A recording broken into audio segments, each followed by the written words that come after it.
হেলাফেলার কারণে, পরিস্থিতির কারণে অথবা অন্য যে কোনো কারণেই বাংলাদেশের অনেক আন্ডারগ্রেড স্টুডেন্টের এমন অবস্থায় আন্ডারগ্রেডটা শেষ হয় বা ক্যারিয়ারটা শুরু হয় যেখানে দেখা যাচ্ছে যে প্রোফাইলটা খুব খারাপ, যার কারণে এগোনো যাচ্ছে না, অথবা বেশ কয়েক বছর চলে গেছে, বয়স হয়ে যাচ্ছে, অথবা দেখা যাচ্ছে যে পারিবারিক বিভিন্ন দায়িত্বের কারণে বা সমস্যার কারণে সন্তুষ্ট না। সো ক্যারিয়ারের একটা কাইন্ড অফ স্ট্যান্ড স্টিল অবস্থায় অনেকে এসে পৌঁছায়। দেখা যাচ্ছে যে আন্ডারগ্রেড বেশ কয়েক বছর আগে করে এসেছি, আমার প্রোফাইলটা এত খারাপ যে আমি ভালো কোনো জায়গায় অ্যাপ্লাই করতে পারছি না বা ভালো কোনো জায়গায় ক্যারিয়ার কনসিডার করতে পারছি না, অথবা যেখানে কাজ করছি সেখানেও আমার ভালো লাগছে না।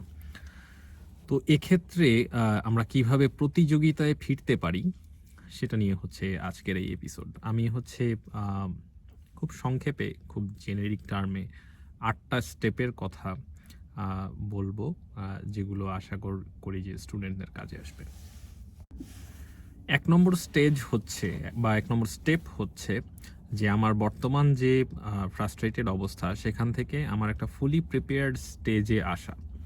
ফুলি প্রিপেয়ার্ড বলতে এমন একটা স্টেজ যেখানে আমার সবগুলো প্রয়োজনীয় কি স্কিল সেট আমি অ্যাকোয়ার করে ফেলবো, যাতে আমি হচ্ছে প্রতিযোগিতামূলক যে সমস্ত জব বা হায়ার স্টাডির কথা চিন্তা করলে হায়ার স্টাডির প্রোগ্রামগুলোতে অ্যাপ্লাই করার মতো অবস্থায় আসা, অর্থাৎ এই স্টেজটাতে নিজেকে নিয়ে আসা।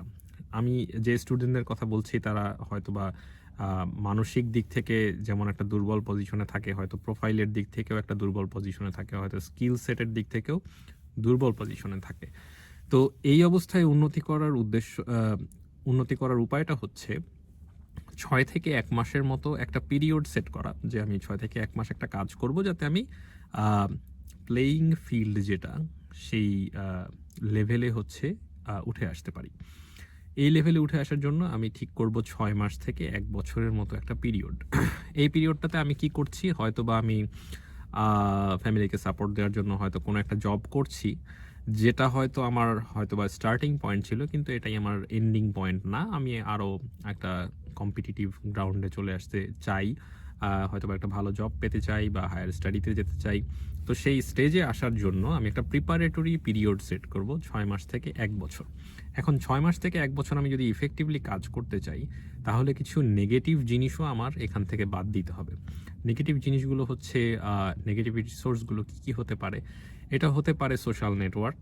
যদি আমি দেখি যে সোশ্যাল নেটওয়ার্কে ঢুকলে আমি ফ্রাস্ট্রেটেড হয়ে যাচ্ছি, তাহলে এটা আমি মিনিমাইজ করার চেষ্টা করব, যে অন্যদের সাকসেসের ব্যাপারগুলো দেখে বা টক্সিকলি বা ব্র্যাগিং ওয়েতে মানুষজন যেই সমস্ত জিনিস শেয়ার করছে, নিজের অ্যাকমপ্লিশমেন্ট ইত্যাদি, যেগুলো আমাকে ডিস্ট্র্যাক্ট করছে, যেগুলো আমাকে ফ্রাস্ট্রেট করছে এবং আমাকে কাজ করতে দিচ্ছে না, সেগুলো মিনিমাইজ করা।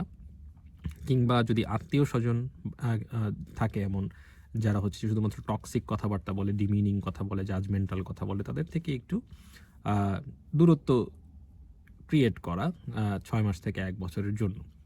এবং আরও একটা সোর্স হতে পারে ফ্রেন্ডস, যারা হয়তো বা সবসময় চিল মুডে থাকে, যাদের মধ্যে প্রোডাক্টিভিটি বা রেসপন্সিবিলিটির কোনো সেন্স নেই, এবং তাদের সাথে হ্যাং আউট করার কারণে আমার নিজের প্রোডাক্টিভিটিও কম, আমি চিল করতে গিয়ে আমি কাজ করতে পারছি না।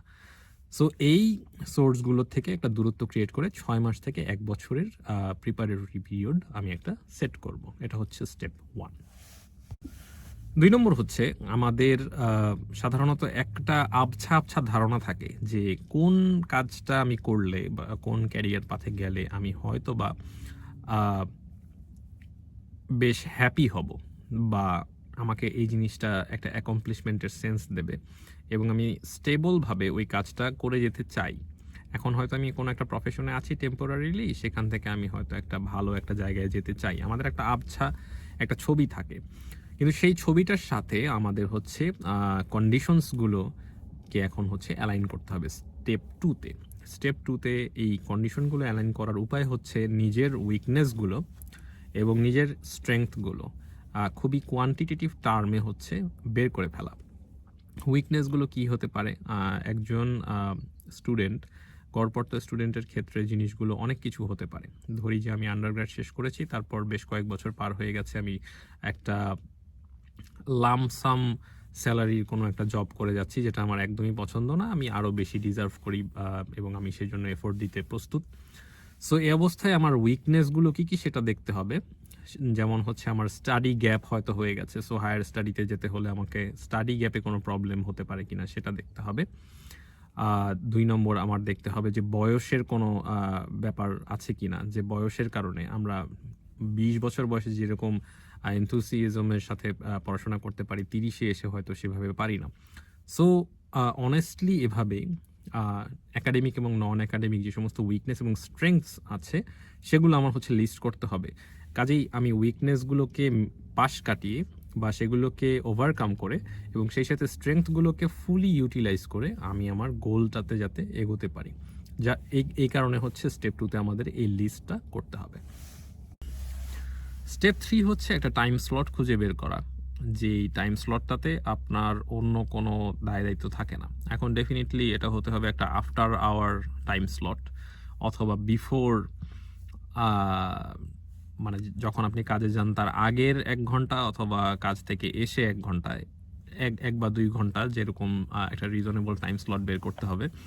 যেই টাইম স্লটটাতে আপনার অন্য কোনো কাজকর্ম থাকে না, এটা ডেফিনেটলি বের করাটা খুবই ডিফিকাল্ট, বিশেষ করে যারা প্রফেশনাল মানুষজন আছেন, যাদের কাজ করতে হয়, চাকরি বাকরি বা ব্যবসা ইত্যাদি করতে হয়, বা অন্যান্য রেসপন্সিবিলিটি আছে, প্যারেন্টিং বা এই জাতীয়, তাদের ক্ষেত্রে ডেফিনেটলি এই জিনিসটা খুবই ডিফিকাল্ট হবে একটা টাইম স্লট বের করা।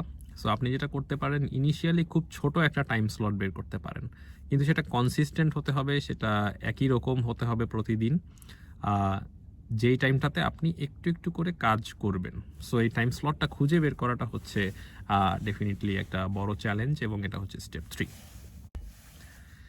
4 নম্বর স্টেপ হচ্ছে, এই যে টাইম স্লটটা আপনি খুঁজে বের করলেন কাজে যাওয়ার আগে, হয়তো আর্লি মর্নিংয়ে অথবা লেট নাইটে, হয়তো বা ঘুমের 1 ঘন্টা স্যাক্রিফাইস করে, সামথিং লাইক দ্যাট, কিছু না কিছু তো স্যাক্রিফাইস করতেই হবে। টাইম স্লটটা পেয়ে গেছেন, এখন এই টাইম স্লটটাতে আপনি কি করবেন? এটাতে আপনি অল্টারনেট ডেতে 2 রকমের কাজ করতে পারেন। একটা কাজ হচ্ছে আপনার ফিল্ডের সবচেয়ে প্রয়োজনীয় এবং ভেরি বেসিক যে স্কিল সেট আছে, সেটা যদি আপনার না থাকে, সেটা আপনি ডেভেলপ করার জন্য কাজ করা শুরু করতে পারেন। ধরেন যে আপনার ফিল্ডে হচ্ছে কোনো একটা ল্যাঙ্গুয়েজ লাগে, অথবা কোনো একটা টুল শিখতে হয়।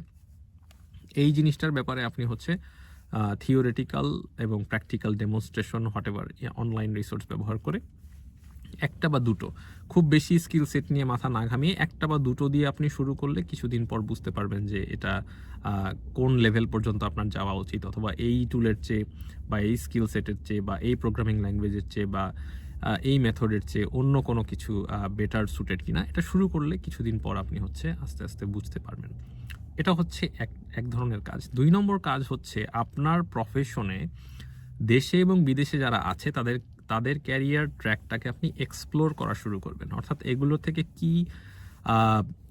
কি ফাইন্ডিংসগুলো আপনি নেওয়ার চেষ্টা করবেন, যে আপনি হয়তো বা অনেকটা পিছনে পড়ে আছেন বা নিচে পড়ে আছেন, বা আপনার কাছে এমন মনে হচ্ছে ইন টার্মস অফ ফিনান্সিয়াল এবং প্রোফাইলের দিক থেকে প্যারামিটারগুলো, বা একাডেমিক দিক থেকে, বা ইন্ডাস্ট্রিয়াল অ্যাকমপ্লিশমেন্টের সেন্সে চিন্তা করলে, এই দিকগুলোতে আপনি আপনার যারা ইকুইভ্যালেন্ট আছে, অর্থাৎ দেশে প্রফেশনাল যারা কাজ করছে আপনার ফিল্ডে, অথবা বিদেশে হায়ার স্টাডি করছে আপনার ফিল্ডে, তাদেরকে এক্সপ্লোর করার চেষ্টা করবেন। দেখবেন যে আপনি যেই কাজটা করতে চান, দেশে হোক একটা ক্যারিয়ার ট্র্যাক, অথবা বিদেশে হোক একটা ক্যারিয়ার ট্র্যাক, অথবা দেশে বা বিদেশে কোনো একটা একাডেমিক ট্র্যাক, এগুলোর রিকোয়ারমেন্টসগুলো আসলে কি, সেখানে কারা কারা গেছে, সেখানে তারা কি ধরনের অ্যাকমপ্লিশমেন্টস নিয়ে গেছে, সেগুলোর সাথে আপনি নিজেকে ম্যাচ করার চেষ্টা করবেন। আপনি বেশ কিছু গ্যাপ আইডেন্টিফাই করতে পারবেন যে এই দিক থেকে আমি পিছিয়ে আছি।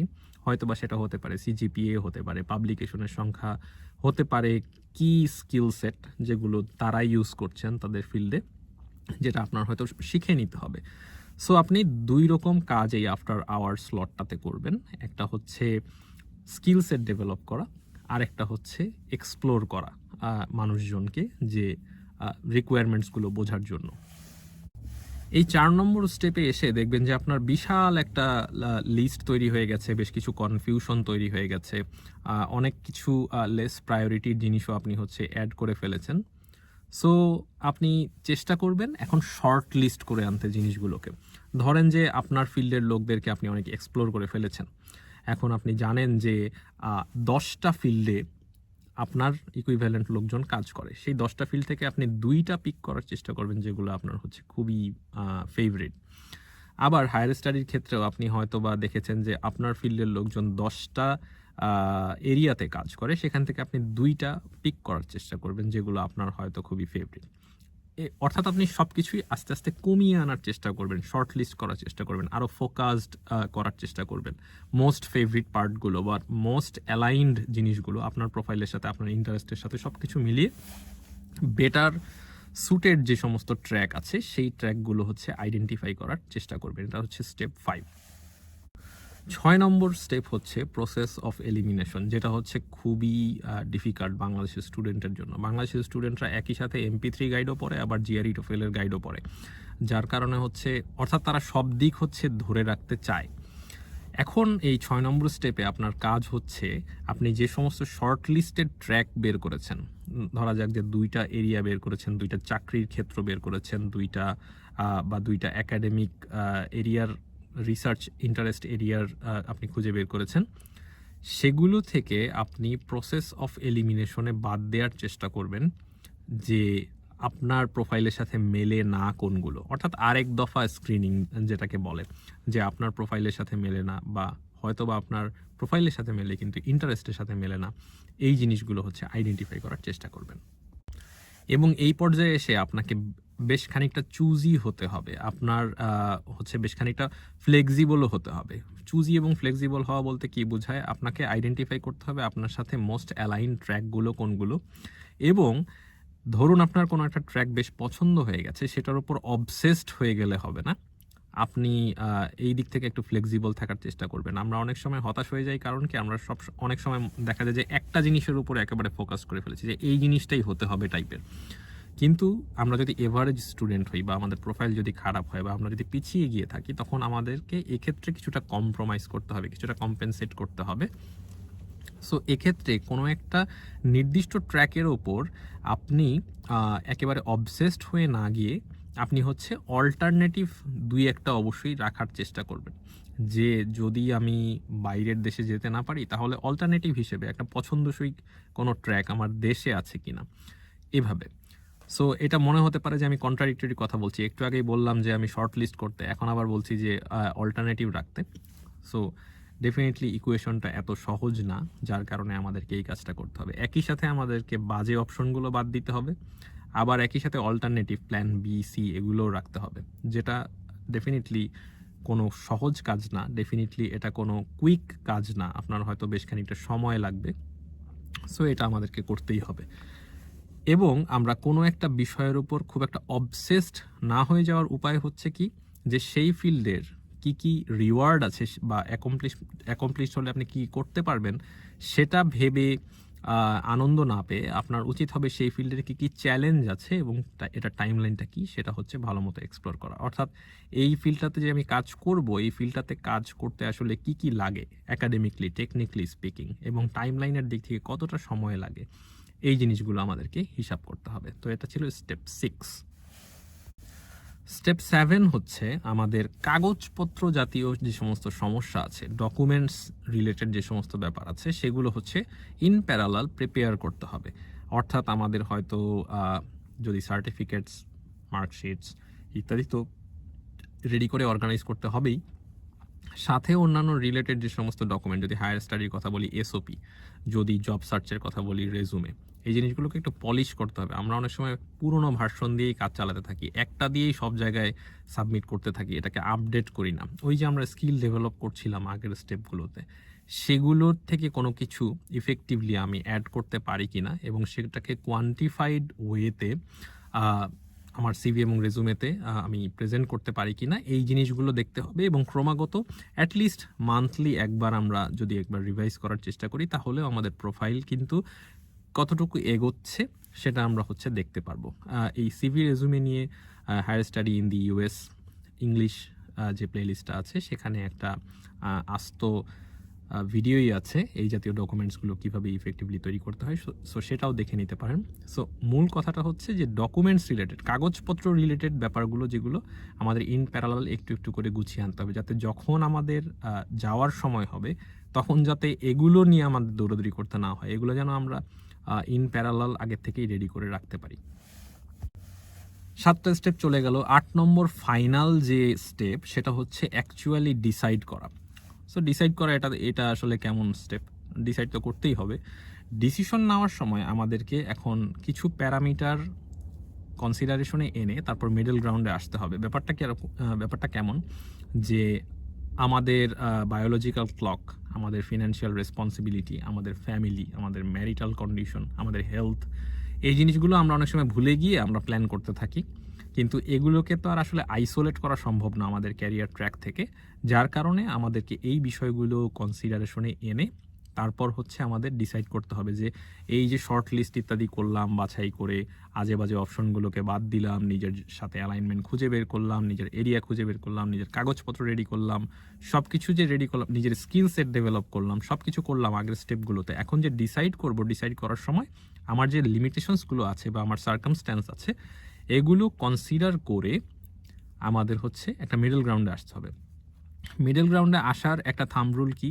থাম্ব রুল হচ্ছে যে এমন কোনো ইম্পালসিভ ক্যারিয়ার ডিসিশন আমি নেব না যেটা জাস্ট আমার হ্যাপিনেসের সাথে রিলেটেড।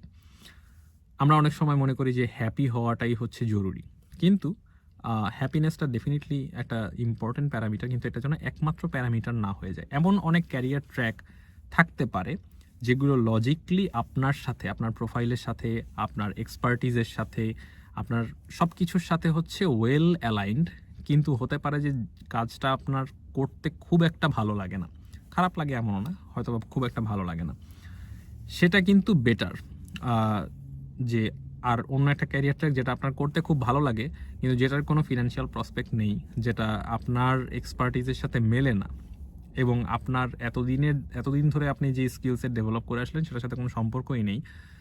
এমন অনেক উদ্ভট বা কাইন্ড অফ অবাস্তব অনেক রকম ক্যারিয়ার ট্র্যাক আমরা অনেক সময় পার্সু করতে চাই শখের বসে, অনেক সময় পিয়ার প্রেশারে, যে অমুক করছে কাজেই আমারও করতে হবে, বা এই কাজটা করলে দেখতে খুব সুন্দর লাগে, শুনতে খুব ভালো লাগে, বলতে খুব ভালো লাগে, এরকম অনেক কিছু আছে, অনেক ক্যারিয়ার ট্র্যাক আছে, ক্যারিয়ার ট্র্যাক অসংখ্য, কিন্তু সেটার মধ্যে এই কাজটা করলে আমি হ্যাপি হব বা এই কাজটা করলে অন্যরা আমাকে দেখে বেশ সমীহ করবে, এই জিনিসগুলোর চেয়ে আমার লং টার্ম কনসিকুয়েন্স যদি আমি দেখি ফিনান্সিয়াল টার্মে বা আমার অন্যান্য লিমিটেশনস এগুলোকে কনসিডার করে, তাহলে হচ্ছে আমরা একটা ইনফর্মড এবং ওয়াইজ ডিসিশন নিতে পারবো বলে আশা করা যায়। তাহলে আমরা ভিডিওর শেষ দিকে চলে এসেছি। এই ভিডিওটি ছিল সেই স্টুডেন্টদের জন্য যারা হয়তো বা কোনো কারণে বয়সের কারণে পিছিয়ে পড়ে আছেন, এখন প্রতিযোগিতায় ফিরতে চাচ্ছেন, অথবা প্রোফাইল হচ্ছে খুবই খারাপ। এই হাঁটতে হাঁটতে ফিলোসফির যে প্রথম দিকের একটা ভিডিও আছে যে সিজিপিএ খারাপ হলে কি করতে হবে, সেটার সাথে এটা কাইন্ড অফ রিলেটেড, কিন্তু এটা এই ভিডিওটার ফোকাস পয়েন্ট হচ্ছে যে বেশ খানিকটা পরের, ধরেন যে আপনি আন্ডারগ্র্যাড করে তারপর হচ্ছে বেশ কয়েক বছর চলে গেছে, এখন এমন একটা কাজ করছেন যেখানে আপনি টেম্পোরারিলি আছেন বা পার্মানেন্টলি সেই কাজটা আপনার করার ইচ্ছা নেই, আপনি নিজের জায়গাটা খুঁজে বের করতে চাচ্ছেন এবং কম্পিটিশনে ফিরতে চাচ্ছেন, সেই স্টুডেন্টদের জন্য হচ্ছে এই ভিডিওটা। তাদের জন্য আমি 8টা স্টেপ হচ্ছে ডিসক্রাইব করলাম, যেগুলো তাদেরকে হচ্ছে আশা করি যে হেল্প করবে তাদের জায়গাটা খুঁজে পাওয়ার জন্য। তো এই ভিডিওটি যদি আপনার কাজে এসে থাকে তাহলে অবশ্যই সাবস্ক্রাইব করবেন। ধন্যবাদ।